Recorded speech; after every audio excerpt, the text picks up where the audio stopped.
Hello বন্ধুরা, learning এবং earning চ্যানেলের পক্ষ থেকে আপনাদেরকে সবাইকে স্বাগতম। আমরা ওপেন ইএক্স এর আপডেট নিয়ে এখন কাজ করব। প্রথমত আমরা কোর মাইন্ডেটে যাব। কোর মাইন্ডেটে যাওয়ার পর আমরা ওখান থেকে ক্লিক করব। ক্লিক করার পর আমাদের এখানে বোট মাইন্ডেট যে অপশনটা আছে এটাতে আমরা ক্লিক করব। ক্লিক করার পর এখানে ফোসেট যে অপশনটা আছে সেটার মধ্যে আমরা ক্লিক করব। ক্লিক করার পর ক্লাইম বোট এটার মধ্যে ক্লিক করে আমাদের কয়েনটা আমরা নিব। তো এখানে দেখা যাচ্ছে আমাদের কয়েনটি শো হয়েছে।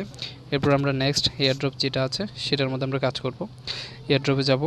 এয়ারড্রপ থেকে আমরা ক্লাইম 20% ফেয়ার এই অপশানে ক্লিক করব।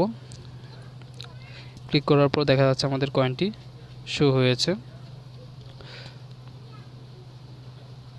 এই যে উপরে কর্নারে দেখেন বোর্ড অপশনে আমাদের কয়েনটি শো হয়েছে এবং ফেয়ার অপশনে দেখাচ্ছে এবং বোর্ড অপশনে আমাদেরকে দেখাচ্ছে। সো এই ছিল আজকের টাস্ক। ধন্যবাদ সবাইকে ভিডিওটি দেখার জন্য। যদি ভালো লেগে থাকে অবশ্যই চ্যানেলটিকে সাবস্ক্রাইব, লাইক এবং কমেন্ট করবেন অবশ্যই।